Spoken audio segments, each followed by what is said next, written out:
कक्षा 11 के सभी स्टूडेंट्स का नरेश शर्मा की भौतिक विज्ञान की क्लास में हार्दिक अभिनंदन। मैंने आपको अपनी पिछली वीडियो के अंदर मोशन रेस्ट से संबंधित कुछ बातें आपको शेयर की थी। उसके अंदर मैंने टॉपिक, जो मेरा टॉपिक था, जो लेसन है, उस लेसन में motion in a straight line हमने लिया था, जिसको हिंदी में कहते हैं सरल रेखा में गति। तो उस वीडियो के अंदर मैंने बहुत सारी बातें आपको बताई कि पोजीशन ऑफ रेस्ट क्या होती है, पोजीशन ऑफ मोशन क्या होता है, और आपका जो क्या कहते हैं निर्देश तंत्र क्या होता है, रेफरेंस फ्रेम क्या होता है, कि और कैटेगरी ऑफ मोशन कितने तरह का होता है। तो वहां पर मैंने 3 कैटेगरी का यूज किया था, बताया था 3 कैटेगरी का। तो सबसे पहले मैंने बताया था स्थानांतरीय गति, ठीक है। जैसे कि रेलवे ट्रैक पर अगर कोई भी ट्रेन दौड़ती है तो उसका जो मोशन होता है वो स्थानांतरित गति में आता है, सरल रेखा में गति होती है, इस तरह से वो। दूसरे में बताया था हमने कि आपका घूर्णन गति। तो घूर्णन गति में क्या होता है कि कोई भी बॉडी जो है इस तरह से मूव करती है कि उसके सारे पार्टिकल जो होते हैं वो पार्टिकल जो है एक सर्कुलर पाथ पर मूव करते हैं, और सबका जो सेंटर होता है वो एक निश्चित पॉइंट होता है। तो हमने बताया था कि जैसे कि अर्थ जो है सूर्य के चारों तरफ घूमती है, तो ये इसकी क्या कौन सी गति हो गई, परिक्रमण गति हो गई। और सूर्य और जो अर्थ है वो अपनी ही एक्सिस पर भी रोटेट करती है, उसको हम घूर्णन गति कहते हैं। इस तरह से हमने बताया था। फिर हमने थोड़ा दोलनी गति का उदाहरण दिया था कि सिंपल पेंडुलम है, वो एक निश्चित पॉइंट के इधर उधर आवर्त गति करता है, इसको हम क्या कहते हैं, दोलनी गति कहते हैं। और हमने थोड़ा बताया था कि दोलनी गति के अंदर अगर एम्पलीट्यूड, जिसे आयाम कहते हैं, उसकी वैल्यू अगर बहुत कम होती है तो हम उसको वाइब्रेशन मोशन बोलते हैं, वाइब्रेटरी मोशन बोल सकते हैं, कंपन गति बोल सकते हैं। अब वहां पर जाकर के हमने फिर डिस्टेंस और डिस्प्लेसमेंट को लेके चले थे हम। तो हम एक एग्जाम्पल लेके चलते हैं डिस्टेंस और डिस्प्लेसमेंट पर, फिर आप आगे देखेंगे कि हम स्पीड पर जाएंगे और फिर वेलोसिटी पर जाएंगे। देखें आप डिस्टेंस पर एग्जाम्पल। देखिए एक पार्टिकल है वो एक सर्कुलर पाथ पर, पार्टिकल का जो मोशन है वो सर्कुलर पाथ पर ऐसे हो रहा है। तो ये कह रहा है कि ये ए पॉइंट है और ये बी पॉइंट है, इस सर्कुलर पाथ पर ऐसे करके मूव कर रहा है, ठीक है। अब अगर हम कहते हैं कि ये, अब इसमें क्या होगा, देखिए अगर मैं कहता हूं कि ये सर्कुलर पाथ का जो सेंटर है वो ओ है और ये जो रेडियस है वो ये कैपिटल आर है, ये रेडियस जो यहां से यहां तक। तो अब इसमें पार्टिकल स्टार्ट करता है मोशन ए पॉइंट से और बी पॉइंट पर आकर के फिनिश करता है। तो कहता है क्वेश्चन क्या उठता है यहां से, क्वेश्चन क्या है कि what is the distance cover by the particle और what is the displacement of the particle. तो मैं यहां पर बता रहा हूं आपको कि डिस्टेंस क्या होगा और डिस्प्लेसमेंट क्या होगा, जरा देखें इसे आप। तो कहते हैं दूरी करें, मतलब कण द्वारा चली गई दूरी,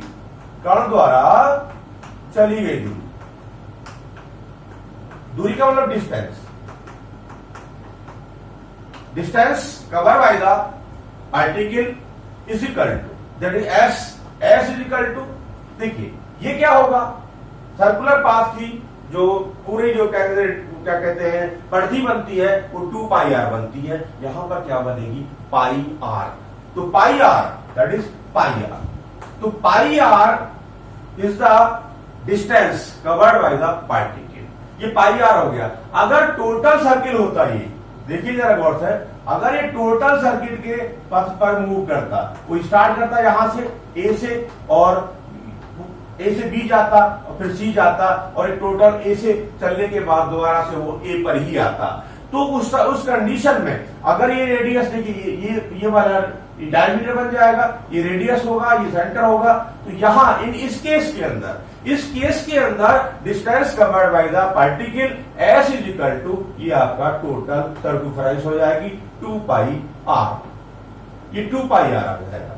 या इस केस के अंदर अगर इसने 2 रोटेशन पूरे कर लिए, then s is equal to 4 pi r, 2 pi r plus 2 pi r is equal to 4 pi r. इस तरह से हमने डिस्टेंस हम लेके चलते हैं, डिस्टेंस निकालने का ये मेथड हो गया। अब कहते हैं कण का जो विस्थापन है, मतलब ये यहां से यहां तक पहुंचा, इसने आधा चक्कर लगाया, ये आधा चक्कर कहलाता है, हाफ साइकिल है ये, यहां पर ये फुल साइकिल है। तो इस केस, ये केस फर्स्ट लेके चल रहा हूं मैं इसे केस फर्स्ट है ये, और ये केस सेकंड है, ठीक है। तो केस फर्स्ट और केस सेकंड पे आप देख रहे हैं, तो केस फर्स्ट के अंदर कण द्वारा चली गई दूरी तो हो गई ऐसे इक्वल टू पाई आर, तथा कण का विस्थापन, कण का विस्थापन, विस्थापन बोले तो डिस्प्लेसमेंट,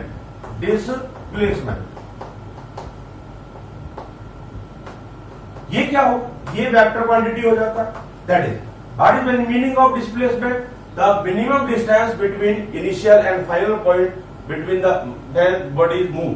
मतलब कह रहा है कि जो इनिशियल पॉइंट है और फाइनल पॉइंट है, मतलब कि जहां से आपने स्टार्ट किया है मोशन को और जहां जाकर के आप पहुंचे हैं, अगर उन दोनों पॉइंटों को मीट कर दें तो एक मिनिमम जो distance cover by the body होगा वो डिस्प्लेसमेंट होता है। मतलब कि जहां अब जैसे इस पॉइंट पर देख रहे हैं कि यहां से पार्टिकल ने मोशन स्टार्ट किया है और एक हाफ साइकिल पर वो बी पॉइंट पर आ गया है, तो डिस्प्लेसमेंट क्या होगा, displacement is the minimum distance between A and B.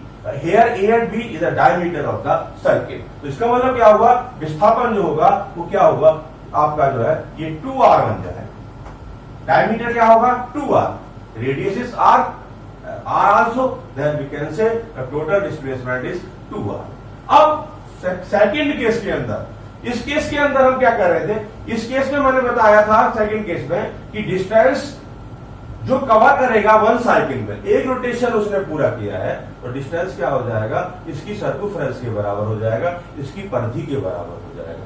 और अगर इस केस के अंदर मैं क्या क्या कह के चलूं कि डिस्प्लेसमेंट क्या होगा, तो डिस्प्लेसमेंट जो होगा वो क्या होगा, अगर मैं कहता हूं स्टेट ए पॉइंट से मोशन उसने स्टार्ट किया था, ए पॉइंट की मोशन की स्टार्ट करने के बाद वो बाद में एक वन साइकिल उसने कंप्लीट कर लिया है, और वन साइकिल जब कंप्लीट कर लिया है तो वो अपनी ओन पोजीशन पे आ गया है जहां से वो स्टार्ट किया था। स्टार्टिंग पॉइंट वही है और लास्ट पॉइंट भी वही है मोशन का, तो इसका मतलब हुआ कि displacement is zero.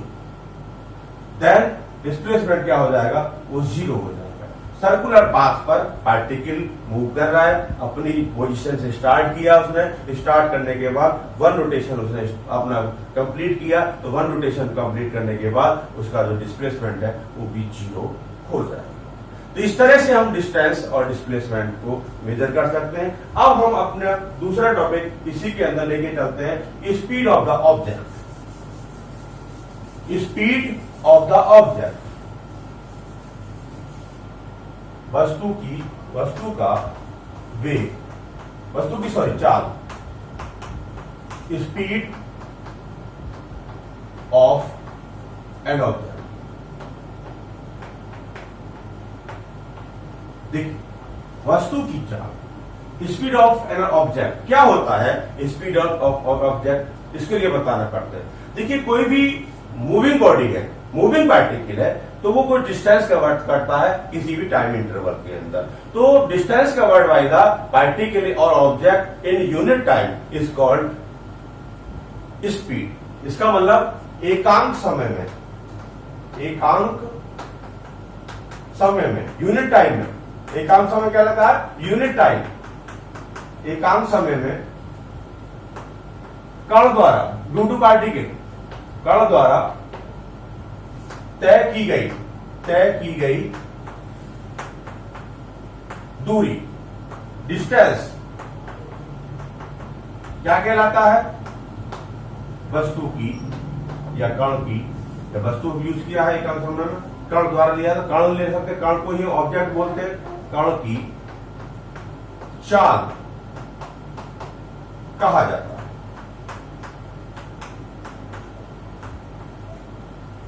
Distance cover by particle in unit time is called speed of an particle. इसे हम v से डिनोट करते हैं।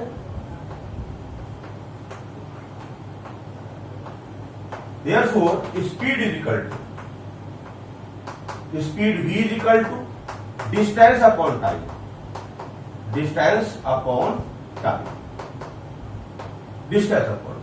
ये एक तरह से इसका फॉर्मूला हो गया।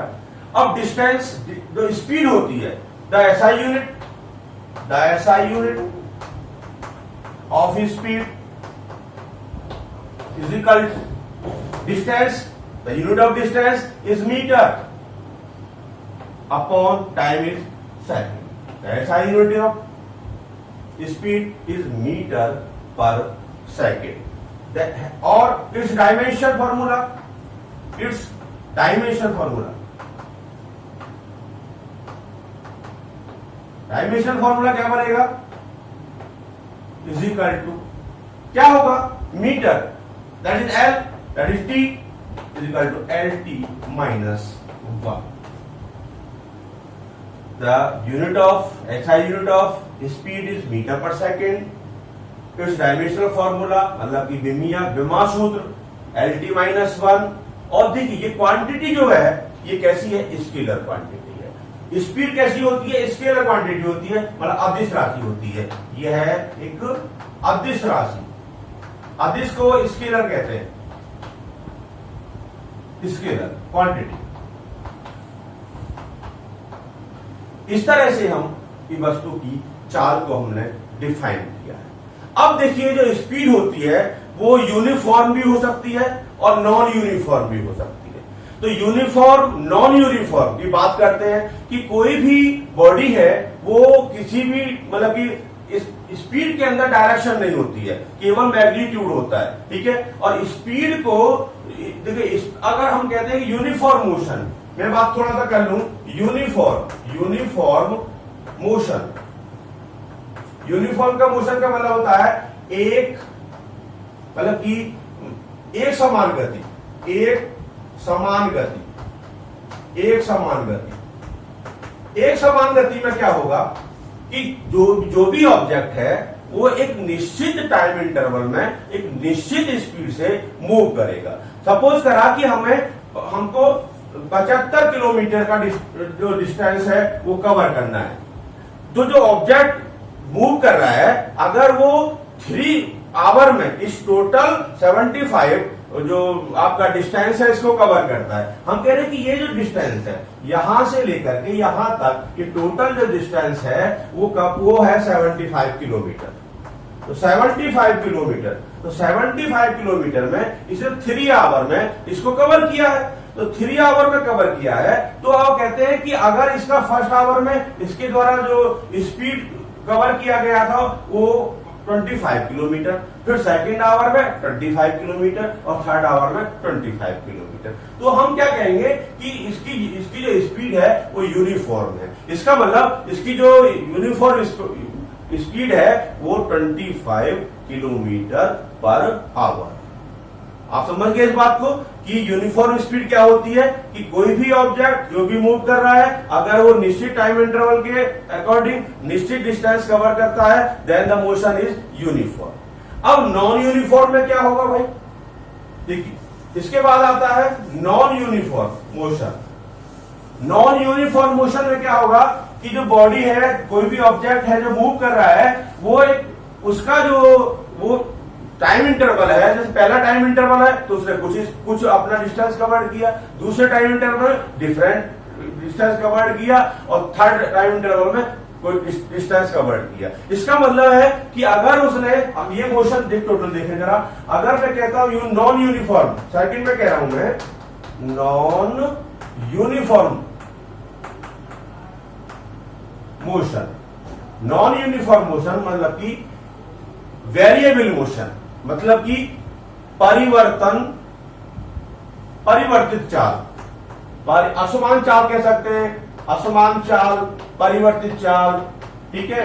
गति, मोशन को गति कह सकते हैं, चाल कह सकते हैं, ठीक है। तो अगर वो बदलती हुई चाल से मूव कर रहा है, बदलती हुई चाल से मूव कर रहा है कि पहले वो किसी स्पीड से चला, फिर उसने स्पीड चेंज कर ली, फिर कम कर ली या ज्यादा कर ली, तो उसका जो मोशन होता है वो आपका नॉन यूनिफॉर्म मोशन हो जाएगा एक तरह से, और उसकी जो स्पीड है नॉन यूनिफॉर्म हो जाएगी। अब इसके बाद थर्ड देखिए, इसमें कहेगा ये वस्तु की औसत चाल, औसत चाल मतलब average value, average velocity, sorry speed, average speed. Average speed क्या होता है? देखिए, कोई भी ऑब्जेक्ट है जो मूव कर रहा है, अब वो अगर गति कर रहा है, और गति करने में क्या काम हो रहा है कि उसकी जो चाल है वो बदलती हुई चाल है, वो वेरिएबल स्पीड से मूव कर रहा है। तो वेरिएबल स्पीड से मूव करेगा तो हम कोई टाइम इंटरवल ले लें, तो उस टाइम इंटरवल के अंदर वो अपना स्पीड को कभी कम करेगा, कभी ज्यादा करेगा। तो क्या होगा? तो डिस्टेंस कवर जो करेगा, तो डिस्टेंस जो कवर करेगा उस टोटल डिस्टेंस को ले लीजिए और टोटल टाइम इंटरवल को ले लीजिए और उनका रेशियो ले लीजिए, तो क्या निकल के आ जाएगी? वो average speed of the object आ जाएगी। इसका मतलब वस्तु, मतलब असमान चाल से चल रही है वस्तु, असमान चाल से गतिशील वस्तु द्वारा चली गई कुल दूरी तथा कुल समय, टोटल टाइम, कुल समय के अनुपात, रेशियो को, अनुपात को वस्तु की औसत चाल, तो वस्तु की औसत चाल कहा जाता है। ठीक है, देयरफॉर औसत चाल, एवरेज, औसत चाल, इसको हम वी एवरेज बोलते हैं, is equal to total distance upon total time, total distance upon total time, total time. ये एवरेज स्पीड हो गया। ठीक है, अब एवरेज स्पीड से आगे हम चलते हैं इंस्टैंटेनियस स्पीड, जिसको हिंदी में कहते हैं हम तत्कालिक चाल या तात्क्षणिक चाल। तत्कालिक चाल या तात्क्षणिक चाल मतलब कि instantaneous speed, instantaneous speed, that is तत्कालिक, वर्ड है ये हिंदी के, तत्कालिक या तात्क्षणिक चाल, तत्कालिक या तात्क्षणिक चाल, इंस्टैंटेनियस स्पीड। देखिए, कोई भी वस्तु है, कोई भी ऑब्जेक्ट है, पार्टिकल है, वो मूव कर रहा है नॉन यूनिफॉर्म मोशन के अंदर, मतलब कि बदलती हुई चाल से। अगर वो बदलती हुई चाल से मूव कर रहा है तो किसी भी एक पर्टिकुलर टाइम, जिसको हम कहते हैं विशेष क्षण, विशेष क्षण is very very small time, उस क्षण पर उसकी जो चाल है उसको हम क्या कहते हैं? उसकी तत्कालिक चाल कहते हैं। मतलब की डेफिनेशन कैसे देंगे इसकी हम? देखिए, असमान चाल से गति कर रही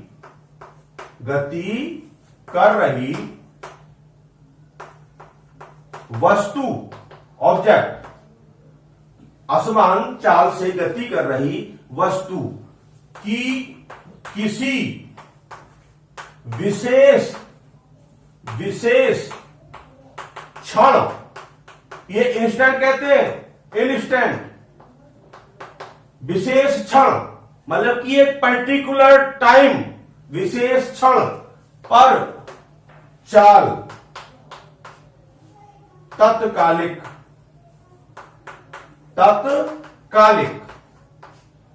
मतलब कि इंस्टेंटेनियस चाल कहलाती है। क्या कहलाती है? तत्कालिक चाल, इंस्टेंटेनियस। ठीक है, देखिए, इंस्टेंटेनियस स्पीड होगी क्या? माना लेट कोई वस्तु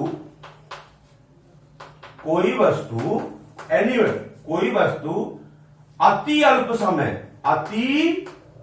समय very very small time, delta T,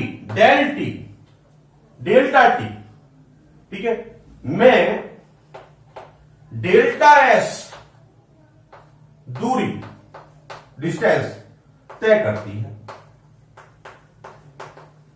क्या कह रहे हैं कि लेट अस सपोज कोई भी बॉडी है, कोई भी वस्तु है, वो अति अल्प समय, कोई बहुत अल्प समय है, उस जिसको हम लैंग्वेज में, फिजिक्स लैंग्वेज में डेल्टा टी बोलते थे, उसमें डेल्टा एस दूरी तय करती है। तब अब क्या है, अब देखिए ये डेल्टा टी क्या है, बहुत स्मॉल है। देखिए औसत चाल जब लेते हैं तो बात अलग होती है। यदि del t tends to zero, यदि del t tends to zero, ये जीरो के बराबर है, मतलब बहुत मिन्यूट टाइम है ये, देन तब वस्तु की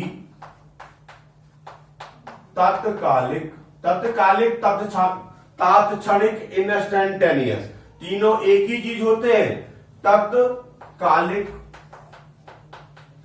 चाल v equal to limit, mathematics आता है यहां से, limit delta t tends to zero, delta s upon delta t, delta s upon delta t, limit, ये मैथमेटिक्स का फंक्शन चलता है, del t tends to zero, del t is zero, del s upon delta t. This total function can be written as, इसको कैसे लिख सकते हैं देखिए, और या v equal to instantaneous speed, v equal to ds upon dt, v equal to ds upon dt। Here यहां s जो ds अपॉन dt है, ds अपॉन dt समय t के सापेक्ष, समय t के सापेक्ष, रिलेटिव टू टाइम t, समय t के सापेक्ष दूरी s का अवकलन, अवकलन कहते हैं डिफरेंशियल, अवकलन गुणांक, अवकलन गुणांक है, अवकलन गुणांक का मतलब है डिफरेंशियल कॉफिशिएंट, डिफरेंशियल कॉफिशिएंट कहलाता है, कॉफिशिएंट, अवकलन डिफरेंशियल कॉफिशिएंट है, अवकलन गुणांक बोलते हैं इसको। तो अब जब हम वेलोसिटी स्पीड को हम कभी भी लेंगे तो ds अपॉन dt से लेंगे, ये एक डिफरेंशियल फॉर्म है स्पीड की, तो v equal to ds upon dt। इस तरह से हमने स्पीड की बात की है।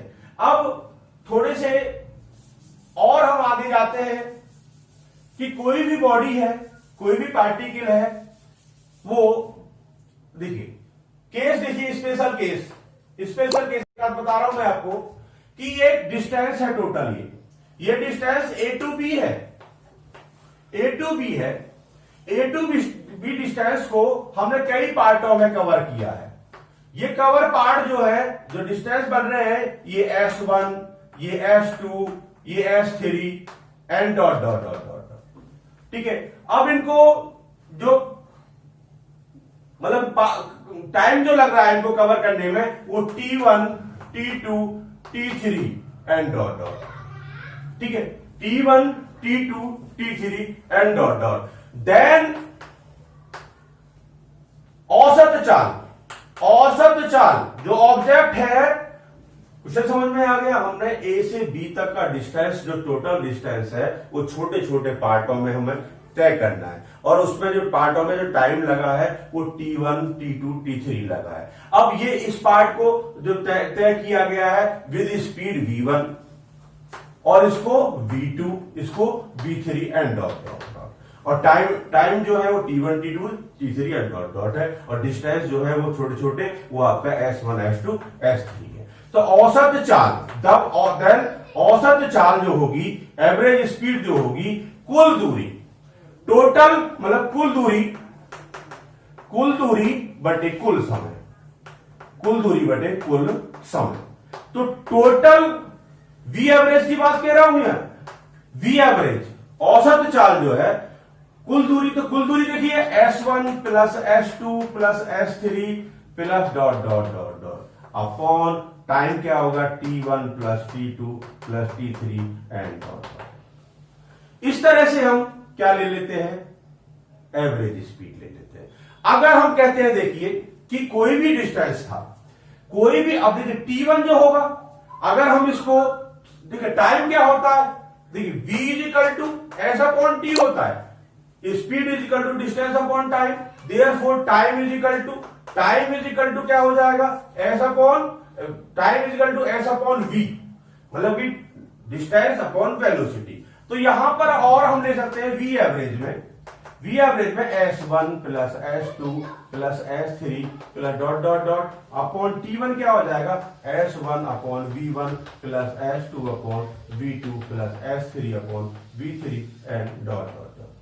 तो ये एवरेज स्पीड निकालने का एक तरीका हो गया। इसी केस में ले लेते हैं कुछ भी, आगे बढ़ के अलग अलग फॉर्मूले बनते रहेंगे। अब हम नेक्स्ट टॉपिक की ओर जाएंगे जो कि होगा हमारा वेलोसिटी। इसका मतलब वेग।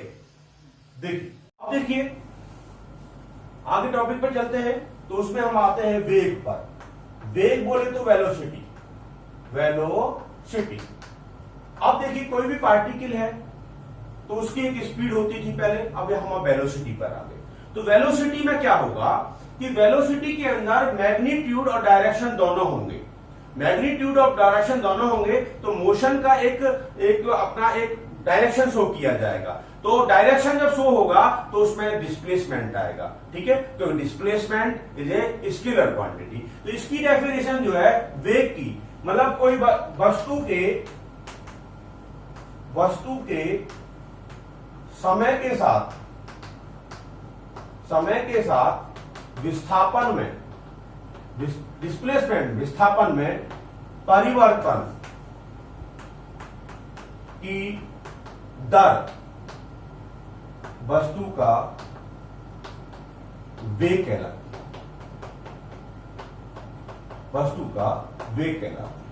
अब वेग को भी हम, वेग बराबर क्या होता है, वेग वेलोसिटी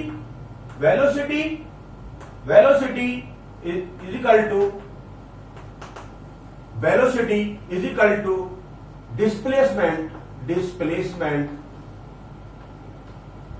अपॉन टाइम, ठीक है। तो क्या हो गया, विस्थापन बटे समय। अब वेग जो होता है, वेग का यूनिट जो होगा, वेग का यूनिट और स्पीड का यूनिट दोनों सेम होते हैं, डायमेंशन दोनों के सेम होते हैं। इंडिकेशन में, नोटेशन में केवल ये होता है, इसे हम वी वेक्टर, क्योंकि वेक्टर क्वांटिटी है, से डिनोट करते हैं, से प्रदर्शित करते हैं। जिस तरह से